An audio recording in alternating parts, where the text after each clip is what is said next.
ನೀವೇನಾದರೂ 2026ರಲ್ಲಿ ಕೇದಾರ್ನಾಥ್ ಯಾತ್ರೆ ಮಾಡ್ಬೇಕು ಅನ್ಕೊಂಡ್ರೆ ನಿಮಗೆ ಈ ವಿಡಿಯೋ. ಬೆಂಗಳೂರಿನಿಂದ ಕೇದಾರ್ನಾಥ್ಗೆ ಯಾವ ರೀತಿ ಹೋಗಬೇಕು ಅನ್ನೋದ್ರ ಬಗ್ಗೆ ಸಂಪೂರ್ಣ ಮಾಹಿತಿಯನ್ನು ಕೊಡ್ತೇನೆ. ನಾವು ಕೇದಾರ್ನಾಥ್ಗೆ ಹೋಗ್ಬೇಕಂದ್ರೆ ನಮಗೆ ಡೈರೆಕ್ಟಾಗಿ ಟ್ರೈನ್ ಇಲ್ಲ.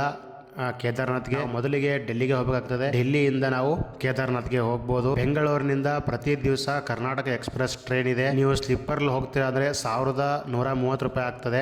ನಾವು ಡೆಲ್ಲಿಗೆ ಹೋಗಿ ಡೆಲ್ಲಿ ತಲುಪಿ ಆದ್ಮೇಲೆ ಡೆಲ್ಲಿಯಿಂದ ನಾವು ಹರಿದ್ವಾರಕ್ಕೆ ಹೋಗಬೇಕು. ಹರಿದ್ವಾರಕ್ಕೆ ಹೋಗಿ ಹರಿದ್ವಾರದಲ್ಲಿ ಒಂದು ರಾತ್ರಿ ನಾವು ಹಾಲ್ಟ್ ಆಗ್ಬೇಕಾಗ್ತದೆ. ಅಲ್ಲಿ ನೀವು ಹಾಲ್ಟ್ ಆದಾಗ ಸಾಯಂಕಾಲ ಅಲ್ಲಿ ಗಂಗಾ ಆರತಿ ಇರ್ತದೆ. ನೀವು ಗಂಗಾ ಆರತಿಯನ್ನು ನೋಡಿಕೊಂಡು ಮಾರನೇ ದಿವಸ ಬೆಳಿಗ್ಗೆ ಎದ್ದು ಸೋನ್ ಪ್ರಯಾಗ್ ಅಂತ ಇದೆ, ನಾವು ಸೋನ್ ಪ್ರಯಾಗ್ಗೆ ಹೋಗಬೇಕು.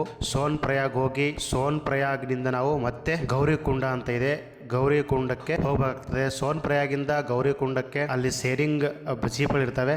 ನಾವು ಸೇರಿಂಗ್ ಜೀಪ್ಗಳ ಮುಖಾಂತರ ಗೌರಿಕುಂಡವನ್ನು ತಲುಪಬಹುದು. ಗೌರಿಕುಂಡದಿಂದ ಕೇದಾರ್ನಾಥ್ ಟ್ರೆಕ್ಕಿಂಗ್ ಸುಮಾರು 16ರಿಂದ 18 ಕಿಲೋಮೀಟರ್ ಇದೆ.